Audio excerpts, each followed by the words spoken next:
porque no necesariamente esos 3 meses tienen que ser continuos o contiguos, sino que pueden ser a lo largo de un año. Bien, mi paciente puede cubrir criterios de migraña crónica en enero, en junio y en diciembre y ser una migraña crónica. Entonces, esto es muy importante, pedirle a nuestros pacientes que hagan un calendario de sus dolores de cabeza. Y esta diferenciación básica, migraña crónica y migraña episódica, más de 15 días de dolor al mes, migraña crónica, menos de 15 días de dolor al mes, migraña episódica, y que también los podemos dividir en baja o alta frecuencia. Lo veremos un poco más adelante. Pero esto es puntual para dar tratamientos correctos. Ahora, una vez que ya supimos diferenciar la migraña crónica de la migraña episódica, hay que tener en mente que toda migraña crónica debemos darle tratamiento preventivo y abortivo. Y a la migraña episódica, toda migraña episódica debe llevar un tratamiento abortivo y dependiendo de la frecuencia y severidad de la migraña, se le debe ofrecer al paciente un medicamento preventivo. Y ahora sí, vamos a hablar entonces de los tratamientos preventivos. ¿Por qué dar un tratamiento preventivo? ¿Cuál es la importancia de esto? Primero, si nosotros damos un tratamiento preventivo a nuestros pacientes con migraña episódica de alta frecuencia o migraña crónica, vamos a disminuir las visitas en el consultorio por migraña hasta en un 50%. Y para los que trabajamos en institución, eso es excelente. Y bueno, en la priva pues, nos va a dar más pacientes, ¿no? También va a disminuir las visitas a urgencias relacionadas con migraña hasta en un 80%.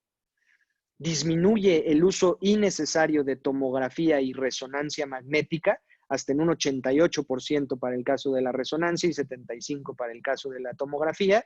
Y además va a disminuir el uso de los medicamentos abortivos y ese sí ya repercute en el bolsillo de sus pacientes.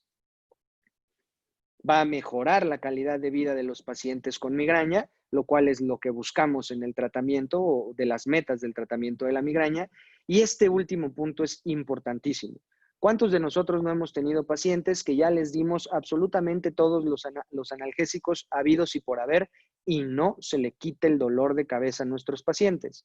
El uso de tratamientos preventivos ayuda a que los tratamientos abortivos que en su momento fallaron puedan tener una buena respuesta con nuestros pacientes.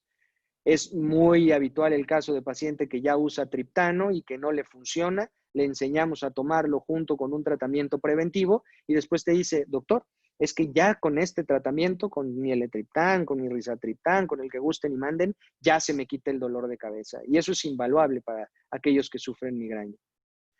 Ahora, ¿qué oportunidad tenemos de dar tratamiento preventivo? 40% de los pacientes que se podrían, 40%, perdón, de los pacientes se podrían beneficiar por un tratamiento preventivo, pero como ya vimos, solamente al menos del 15% de ellos se les ofrece. Es decir, hay que identificarlos de manera correcta. ¿Y cuáles son los tratamientos preventivos que tenemos hasta la fecha?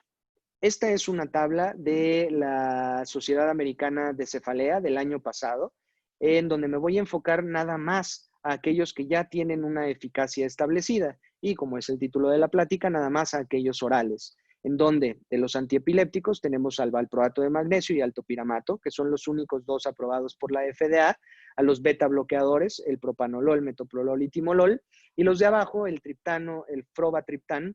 Hay que tomar en cuenta que los triptanos son tratamiento abortivo. En el caso del frobatriptán se usa como preventivo, dado que su vida media es de más de 24 horas, pero en México desgraciadamente no lo tenemos. Y bueno, la toxina onabotulínica, que no es oral, ¿no? El resto de los medicamentos, a pesar de que los utilizamos y nos van a ayudar a hacer diagnóstico después de migraña resistente o refractaria al tratamiento, bueno, tienen menor calidad de la evidencia. Aquí también nos faltan en esta tabla los calcioantagonistas. En Estados Unidos no están aprobados, no se utiliza la flunarizina y sinaricina, pero aquí en México y en Europa sí tenemos la disponibilidad de hacerlo. Esta tabla que les presento aquí es muy importante y les invito a todos ustedes a revisar este artículo. Es un artículo recién publicado por la Federación Europea de Cefaleas, es Open Access. Perdón, no sé si soy solo yo el que se le está pintando su pantalla, pero bueno, nada más para ver si los que lo están haciendo lo pueden borrar, por favor. Pero bueno, abajo está ¿cómo se llama? Ya se me fue la idea. Abajo está la bibliografía para que puedan checar en el artículo las dosis de los medicamentos, cómo hay que darlos, cuáles son las dosis mínimas efectivas y cuáles son las dosis máximas que debemos de llegar con nuestros tratamientos orales, con los monoclonales inclusive, o con la toxina onabotulínica. Esto sí les invito a revisarlo de manera particular, o si no, al final podemos puntualizar algunos de ellos. Ahora, ¿cuáles son los principios generales de este tratamiento preventivo? Primero, el tratamiento preventivo que ustedes elijan, hay que iniciarlo a dosis bajas y hay que irlo elevando de manera paulatina. Si nosotros iniciamos de lleno con dosis altas de topiramato, por ejemplo, nuestro paciente va a dejar el tratamiento. Entonces hay que irnos de a poquito. Ahora, hay que considerar las comorbilidades de nuestros pacientes. No es lo mismo tener un paciente obeso con EPOC, al cual no sería la mejor opción. Me están pidiendo que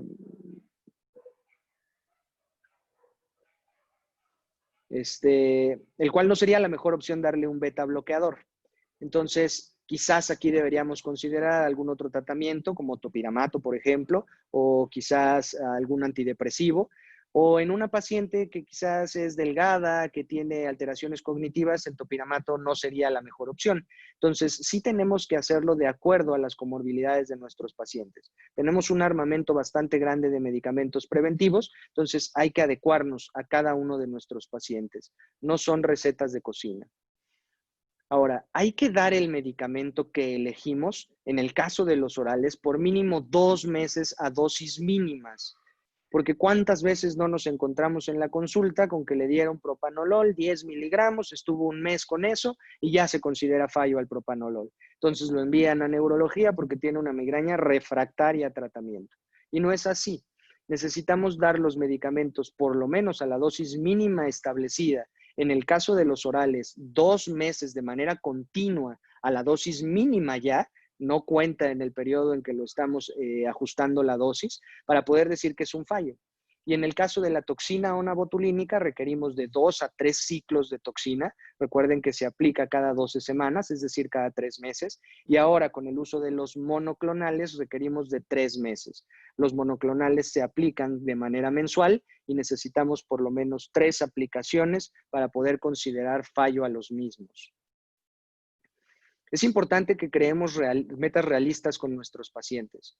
La migraña, desgraciadamente, al día de hoy es un padecimiento que no tiene cura. Es decir, no les podemos ofrecer que los medicamentos son la cura y que se les va a quitar la migraña. El objetivo de nuestro tratamiento siempre es disminuir frecuencia e intensidad de los dolores de cabeza, porque sabemos que eventualmente a lo largo de la vida de ese paciente va a tener un dolor de migraña. Entonces, hay que ser realistas con nuestros pacientes. No hay que venderle las perlas de la Virgen, como dicen por ahí. Ahora, hay que comentar con nuestros pacientes cuáles son los pros y los contras de los tratamientos que le estamos ofreciendo. Esto es una buena estrategia dado que hacemos partícipes al paciente de su tratamiento y entre una enfermedad crónica en donde el paciente va a estar tomando medicamentos de manera continua, lo ideal es asegurar la mayor adherencia posible y esto lo hacemos haciendo partícipe al paciente de su tratamiento. A pesar de que pudiera ser muy tentador tratar a nuestros pacientes con monoterapia, es decir, quizás veo un paciente que tiene depresión y aparte migraña, y quizás le doy venlafaxina o amitriptilina para matar 2 pájaros de un tiro, la realidad es que no siempre es así. A veces tenemos que agregar medicamentos antidepresivos específicos para el tipo de depresión que esté teniendo, o incluso añadir varios medicamentos preventivos para la migraña para poder tratar a nuestro paciente de manera correcta. Y por último, siempre que elijamos un tratamiento, hay que tratar de elegirlo con la mayor evidencia.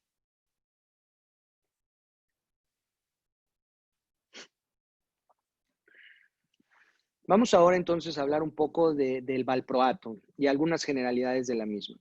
Ya les había mencionado yo que junto con el topiramato son los 2 únicos antiepilépticos que están aprobados por la FDA para el uso como tratamiento preventivo de la migraña.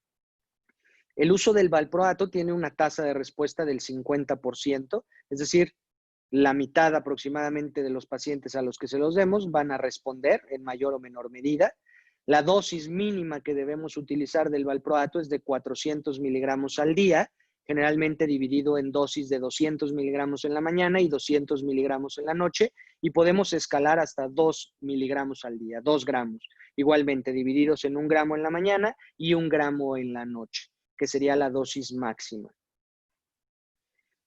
En la mayoría de los estudios, el valproato no tuvo mayores eventos adversos que el placebo, y la mayoría de los eventos adversos que presenta el paciente que toma valproato son molestias gastrointestinales, náusea y vómito. Son los efectos adversos más comunes, aunque sabemos que nuestro paciente también puede presentar mareo y temblores, que también son manifestaciones neurológicas importantes del uso del valproato.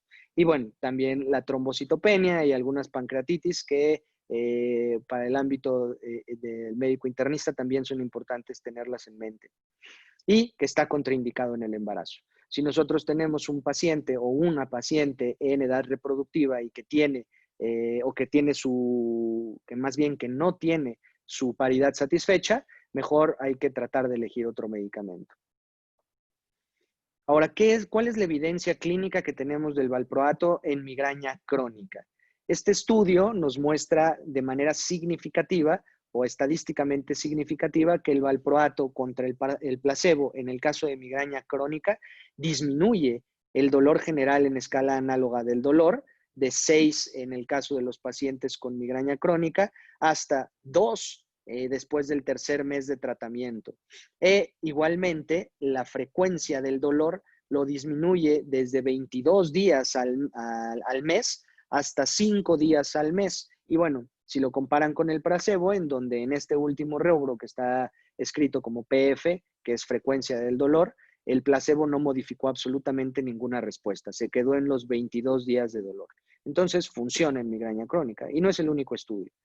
Además, ¿cómo estamos en migraña episódica con el valproato?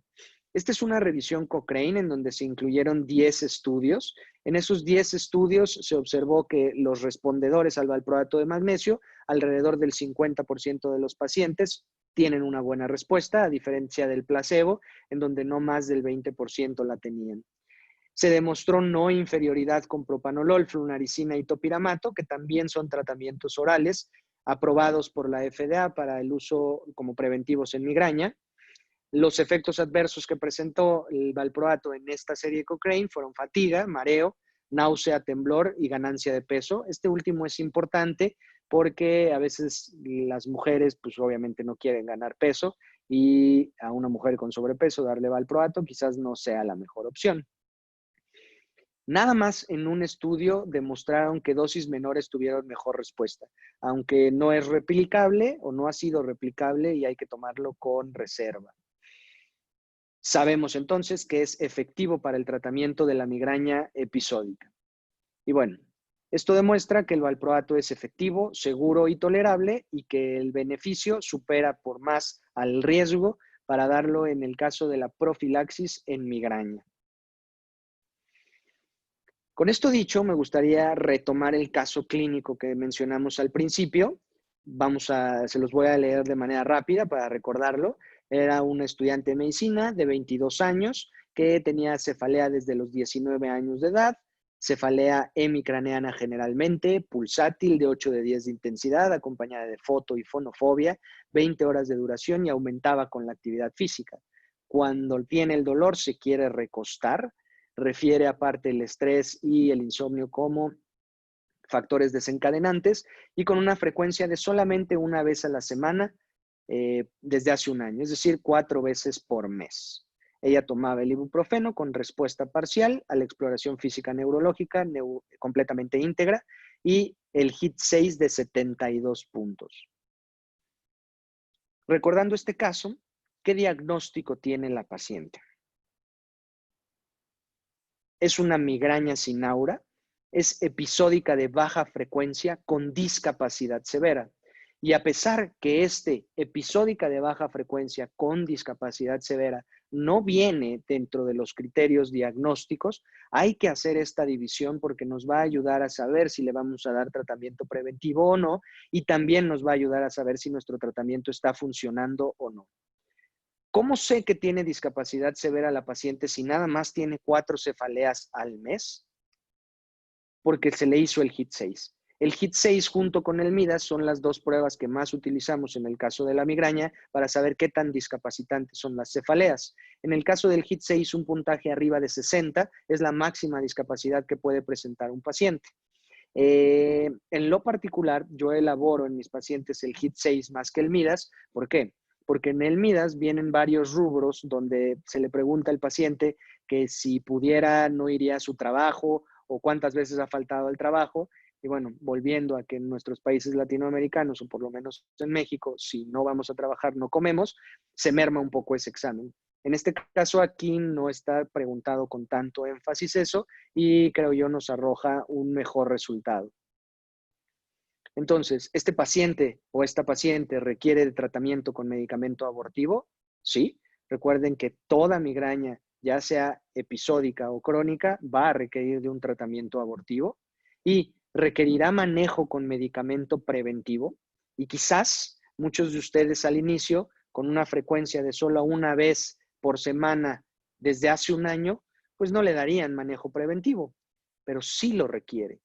¿Y por qué sabemos que lo requiere? Estas son las recomendaciones que emitió la Sociedad Americana de Cefalea sobre cuándo nosotros debemos ofrecer un tratamiento preventivo a nuestros pacientes. Y lo que nos dicen es, si mi paciente tiene 3 o más cefaleas al mes con una discapacidad severa, ya ofrece el tratamiento preventivo. No te esperes a que sea una migraña crónica para empezar a darle algún profiláctico. O inclusive, si tiene 4 o más dolores de cabeza y con incapacidad moderada o leve, también ofrécelo. 6 dolores de cabeza sin ninguna incapacidad, ofrécelo. Esto es importante no nada más para mejorar la calidad de vida de nuestro paciente. Sabemos que uno de los factores principales de cronificación de una migraña es la frecuencia de las mismas. Mientras más episódica de alta frecuencia sea, es decir, mientras más se acerque a los números de la migraña crónica, más riesgo tendremos de que ese paciente cronifique. Y eventualmente, a pesar de que yo les dije que necesitamos 15 días de cefalea al mes, de los cuales 8 sean de características migrañosas, se está trabajando en la nueva clasificación para que se quite eso de los 15 días al mes y que con que solo tenga 8 días de migraña es más que suficiente para hacer diagnóstico de migraña crónica. Entonces, este paciente hay que ofrecerle el tratamiento preventivo. Su discapacidad es severa. ¿Qué importancia tiene la de identificar a estos pacientes? En este estudio, que es un estudio Cameo, es un estudio poblacional para ver a pacientes con migraña, lo que me gustaría compartirles aquí, que es un estudio también publicado en este año, es que el grueso de los pacientes son pacientes migrañosos episódicos de baja frecuencia, es decir, que tienen menos de 7 días de migraña al mes.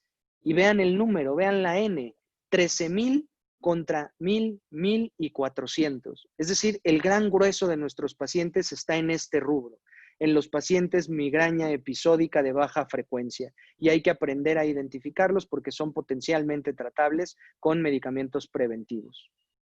Ahora, ya sabemos que a esta paciente se lo vamos a dar. ¿Y cuándo voy a detener el tratamiento preventivo? Número 1, si el paciente presenta efectos adversos intolerables, detengo ese tratamiento preventivo y tendría que ofrecer otro. Segundo, si el medicamento, en el caso de que sea oral, no muestra eficacia después de 2 meses de terapia, o en el caso de que sean monoclonales, 3 aplicaciones, o toxina botulínica, 2 o 3 ciclos de aplicación. Esa es la parte mala. Ahora, ¿cuándo se lo voy a quitar si ya respondió? Una vez que mi paciente tenga estas cefaleas controladas, por lo menos durante 6 meses, voy a empezar a pensar a retirarle el medicamento, no antes. No es de que ya un mes estuvo muy bien y vamos a quitárselo. Necesito 6 meses de que esté bien para empezar a pensar en quitárselo. Algunos puntos para llegar a casa. Hay que realizar el diagnóstico correcto de migraña. Todos los tratamientos que se respeten están basados en un diagnóstico correcto. Ahora, no hay que olvidar interrogar la frecuencia de las cefaleas de los pacientes. Instruyan a sus pacientes para que hagan un calendario de sus cefaleas. Hoy en día es muy fácil. Hay varias aplicaciones en donde los pacientes lo pueden llevar, o en su celular, en el calendario del celular, o bueno, si son más grandes, pueden llevar una agenda. Eso es muy fácil. Tampoco hay que olvidar realizar escalas, HIIT 6 o Midas. El HIIT 6 literal les toma 2 minutos realizárselo. El paciente lo hace rapidísimo. Y de acuerdo a esta frecuencia o la intensidad de la migraña, hay que ofrecer o no olvidar proponer el tratamiento preventivo a los mismos. Por último, y este mensaje sí lo quiero dejar muy en claro, me ha tocado en algunas charlas en donde, doctor, pero es que la migraña es un síntoma de otra enfermedad. Y no, hay que tener muy claros que la migraña no es un síntoma, es una enfermedad como tal y debe ser comprendida y tratada como eso. Muchas gracias por su atención. Estoy abierto a todas las preguntas que tengan. Muchas gracias, doctor. Excelente plática. La verdad es que muy didáctica, muy completa y sobre todo muy de la mano, o sea, bien entendido por qué dar cada uno de los tratamientos, ¿no? Y sobre todo, como comentaba usted, pues es una enfermedad bastante común que debemos de saber diagnosticar inmediatamente, tratar adecuadamente y ofertar pues el tratamiento que requiere cada quien. Vamos a leer algunas de las preguntas. La mayoría de los comentarios son de felicitación, sobre todo. Aquí preguntan si se recomienda el Eletriptán como una primera opción de tratamiento. De tratamiento abortivo, sí. De tratamiento preventivo, no. Aquí esto podría ser tema de otra charla, pero en cuanto a tratamientos abortivos, hay dos estrategias en las que nos basamos. El tratamiento estratificado y el tratamiento paso a paso. El que nos llevamos es el estratificado. ¿Qué quiere decir esto? Cada paciente conoce sus dolores de cabeza y cada paciente migrañoso sabe cuándo va a ser intenso y cuándo no. Los triptanes están indicados sí o sí en el tratamiento de todo dolor migrañoso, pero solamente como abortivo. Y es muy importante darlos al inicio del dolor. Hay estudios que demuestran que nada más después de 15 a 20 minutos ya hay sensibilización de primeras neuronas. Después de 1 a 2 horas hay sensibilización de segundas neuronas, es decir, sensibilización central. Y una vez que esto ocurre, el tratamiento con los triptanos disminuye su respuesta, porque sabemos que los triptanos son agonistas 5-HT, 1B, 1D, que tienen receptores presinápticos cuya función es inhibir o disminuir la secreción de CGRP, que hoy en día sabemos que es un péptido muy relacionado al dolor. Si nosotros permitimos que la segunda neurona se sensibilice, a pesar de que inhibamos la liberación del CGRP con el uso de los triptanos en primeras neuronas, no vamos a tener una buena respuesta en estos pacientes. Entonces, sí está indicado de primera línea, pero debe ser rápido con todos los tratamientos abortivos. Hay que educar al paciente para que lleven en su bolsa o en su cartera sus pastillitas porque no saben cuándo les va a dar dolor. Entonces, de concreto, sí, doctor, pero como abortivo. Excelente. También aquí preguntan sobre el tratamiento con medicamentos asociados a cafeína y los ergotamínicos. Yo supongo que, obviamente, como tratamiento abortivo, pero también hemos visto que utilizan luego los ergotamínicos como tratamiento preventivo. Y pues sí me gustaría un poquito más de explicación al respecto de usted. Claro que sí. Como tratamiento preventivo es un error. No hay forma de tratar con ergotamínicos a los pacientes como profilaxis. Y como tratamiento abortivo hay que revisar las indicaciones muy puntualmente. El único nivel de evidencia A para uso de ergotamínicos es inhalados. No tenemos en México. Es decir, los que nosotros usamos de vía oral son nivel de evidencia C. No tenemos un nivel de evidencia alto para el uso de ergotamínicos. Eso por lo menos en la escuela americana. Y la escuela europea ni siquiera los menciona. De hecho, hoy en día en la práctica clínica el uso de ergotamínicos está un poco relegado. Tenemos otros medicamentos con los cuales nos pueden servir más que la ergotamina. Entonces, sería indicado, pero inhalado, como nivel de evidencia A. Oral es nivel de evidencia C. Tenemos otras muchas cosas que ofrecer antes de eso. Perfecto. Aquí preguntan algo un poquito más específico sobre un paciente que cumpla 4 criterios para migraña, pero que no cumpla el tema de náusea o vómito y foto o fonofobia. Si aún así se puede clasificar como migraña o se le daría otra clasificación de síntomas. No, esa pregunta es muy buena. No, no se puede clasificar como migraña. Puede entrar en el rubro de probable migraña, en donde le faltan 1 o 2 criterios para ser completamente migraña. Pero si usted tiene un paciente con estos criterios y estas características, más que encasillarlo en una cefalea primaria, primero descarte cualquier cefalea secundaria, porque muchas pueden ser migraña-like. Hay, por ejemplo, la cefalea postraumática, la dividimos en dos, migraña-like y tensional-like. Entonces, bien podría ser una cefalea postraumática o alguna otra, pero no, no clasifica como migraña. Como probable migraña, sí. Muy bien. Tenemos aquí otra pregunta sobre las dosis de los tratamientos preventivos. Si se inicia con una dosis mínima inicial del tratamiento que decidas, como por ejemplo valproato, ¿cuánto tiempo se debe mantener con la dosis mínima para decidir escalarla en caso de que no haya una respuesta adecuada? Ok, ya una vez que llegamos a la dosis mínima, como les mencioné, son 2 meses. Si en esos 2 meses no tuvimos una buena respuesta a esa dosis, bien podemos escalarla o inclusive cambiar de medicamento. Pero la prueba terapéutica para determinar si hay fallo o respuesta son 2 meses, sí o sí, con todos los tratamientos orales. Ah, en un paciente que tenga comorbilidades, específicamente diabetes e hipertensión, que casi no existen, y además tenga migraña, ¿cuál sería la mejor prevención para la migraña? Depende no nada más de que sea diabético o hipertenso, va a depender de muchas cosas, de si su paciente ya probó muchos preventivos o alguna otra cosa. Hoy en día, afortunadamente, tenemos varias opciones. En este paciente, que seguramente ya probó otras cosas, quizás la toxina onabotulínica o los monoclonales, que hoy en día en México ya tenemos en disponibilidad en Erenumab, podrían ser buena opción para este paciente. Antidepresivos podrían ser buena opción para este paciente, quizás la venlafaxina, pero bueno, va a determinar no nada más de que sea diabético o hipertenso, sino de más características del paciente. Muy bien, preguntan también si específicamente en la menopausia, la presencia, lo comentan como de migraña episódica más insomnio, eh, requiere algún tratamiento especial y yo iría un poquito más allá, también el tema de la confusión a veces de los síntomas asociados a menopausia y, para hacer diagnóstico de migraña. Ok, esta es muy importante. Primero habló de insomnio. Sabemos que nuestros pacientes con migraña, la mayoría de ellos tienen comorbilidades y la mayoría de las comorbilidades son neuropsiquiátricas, el insomnio una de ellas. Aquí, como les mencioné en una de las diapositivas, la idea es tratar los dos. Si tiene migraña, se trata la migraña, si tiene insomnio, se trata el insomnio. Tratar de utilizar antidepresivos sedantes como la mitriptilina quizás no sea la mejor respuesta.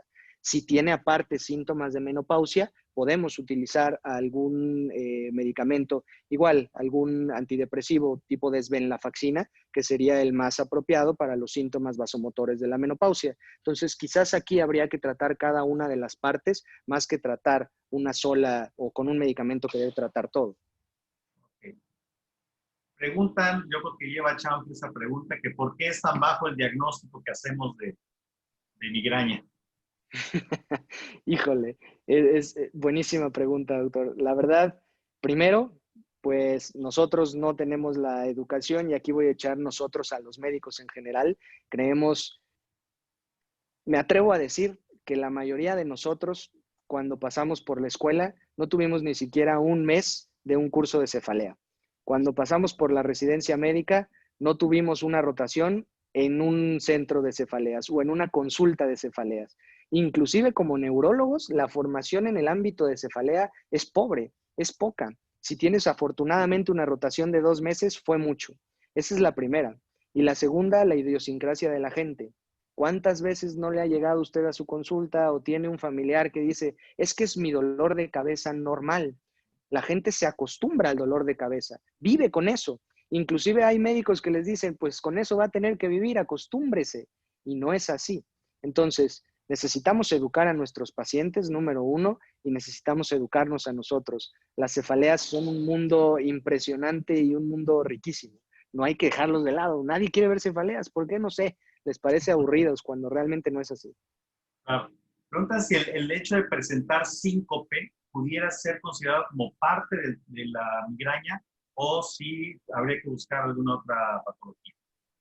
Ok, seguramente esto con el síncope, pensando en una mujer y en una mujer joven, sabemos que el síncope vasovagal se puede presentar mucho en ellas. No va asociado con la migraña, no tiene nada que ver con migraña. Ahí había que buscarle otras cosas, principalmente de índole cardíaco y bueno, hasta eventualmente llegar al diagnóstico de síndrome neurovasogénico, síncope neurovasogénico, que seguramente será el diagnóstico. Pregunta también si en el caso de la migraña con aura, si el hecho de tener aura cambia el tratamiento o nos hace pensar en alguno específico, o tal vez yo pensaría si es necesario iniciar el tratamiento abortivo, por ejemplo, desde el momento del aura o esperar al acercamiento. Ok, eso es muy interesante. Primero, en la migraña con aura, podría decir yo, y aquí si estuviéramos en un panel de cefalólogos, pues, se armaría la campal. La migraña con aura, yo jamás la dejaría ir sin un estudio de imagen primero. ¿Por qué? Porque muchas enfermedades vasculares cerebrales pueden presentarse con migraña-like y auras. Llámese un infarto cerebral, una vasoconstricción cerebral reversible, una vasculitis del sistema nervioso, muchas cosas pueden manifestarse con aura. Número uno, no la dejaría ir yo sin una imagen.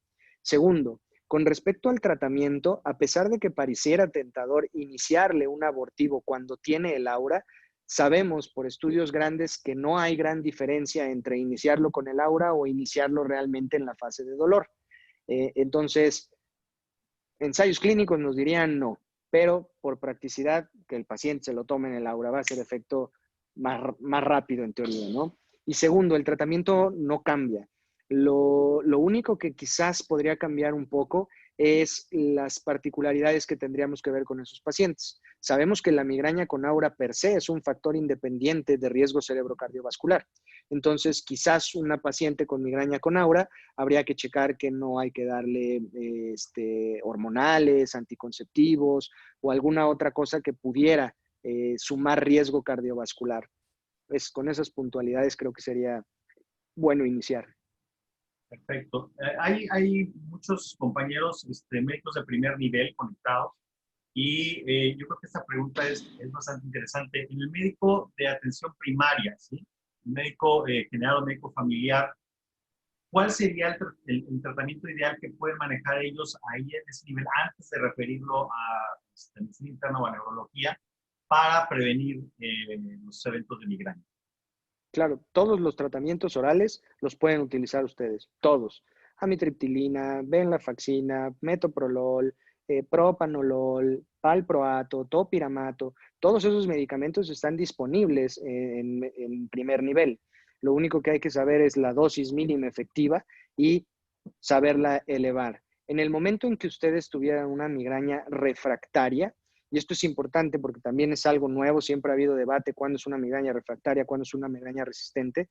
Este año, en el mismo documento que les presenté, nos dice que una migraña resistente a tratamiento es aquella donde tienes diagnóstico de migraña crónica, tienes todavía dolores, más de 8 dolores al mes por 3 meses y ha fallado tu paciente a 3 medicamentos preventivos, ya sea por efectos intolerables o porque no les funcionó. En ese caso es cuando yo les diría a los médicos de primer nivel que refieran para ya que no llegara a una migraña refractaria como tal, sino desde la resistente que refieran. Pero todos los medicamentos orales los pueden bien utilizar ustedes. Muy bien, embarazo, mujer embarazada, tratamiento preventivo.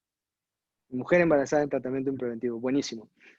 La mayoría de los orales están contraindicados. No vamos a dar valproato ni antidepresivos, nada de nada.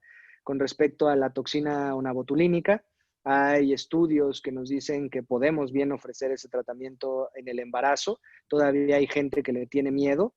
Ya hay mucha evidencia de que no pasa nada, entonces podría ser una buena opción.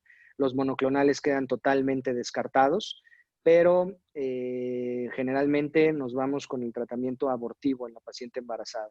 Tampoco se queden con el paracetamol. El sumatriptán ya ha demostrado evidencia de que funciona en las mujeres embarazadas y no hay efectos teratogénicos. De manera puntual, quizás toxina sería una de las mejores opciones. Perfecto. Y preguntan repetidamente sobre el uso específico de AINES, antiinflamatorios no esteroideos, en tratamiento de migraña. Aquí hay pocos, a pesar de que tenemos muchos, hay pocos que tienen nivel de evidencia A. Dentro de ellos está el diclofenaco, el naproxeno, el ibuprofeno, obviamente el paracetamol, que serían los que más utilizaríamos. Esos bien utilizados, más que suficiente. AINES. ¿Qué opinión tiene de la metoclopramida como preventivo? Siempre la uso. ¿Por qué? Metoclopramida o domperidona. Domperidona tiene mucho menos efectos adversos, sobre todo parkinsónicos a la larga que la metoclopramida, pero es excelente. Es excelente como un antiemético primero, además de que también como procinético nos ayuda a que los medicamentos abortivos se absorban un poco más rápido y sabemos también que en fases prodrómicas de la migraña hay activación hipotalámica y muchos de los síntomas prodrómicos de la migraña tienen que ver con manifestaciones dopaminérgicas. Entonces, la metoclopramida o la domperidona también ayudan en este punto. Yo siempre ocupo por lo menos domperidona o metoclopramida con ibuprofeno, que es de mi elección. Y dependiendo del paciente, el que más ocupo el triptano es el etriptán. Es el del de México en que más vida media tiene, de hasta 4 a 6 horas, a diferencia del Suma, del Solmi, que tenemos aquí que dura 2 horas su vida media. Muy bien. Entonces, sí. Por efectos del tiempo, la última pregunta, doctor. ¿Riesgos de pancreatitis o efectos secundarios distintos a esta del valproato? Mínimos. Realmente jamás me ha tocado ver un paciente con pancreatitis o con trombocitopenia por valproato de magnesio, no en mi práctica médica como neurólogo, jamás. Entonces son reportes, son casos escasos, entonces no hay que tenerle miedo a la pancreatitis ni a la trombocitopenia. Excelente, pues doctor, le agradecemos mucho la participación, agradecemos también al Laboratorio Armstrong por tenerlo aquí con nosotros, a todos ustedes por su estancia en estas horas de la noche. Les esperamos mañana nuevamente en nuestra primera plática a las 9 de la mañana, que será un salto delante de la nefroprotección en los inhibidores de SGLT2. Los esperamos, ya saben. Todos que pasen muy buena noche y les agradecemos nuevamente en este curso anual de Medicina Interna del Colegio de Medicina Interna del Estado de Veracruz. Hasta mañana y que descansen. Muchas gracias. Hasta luego.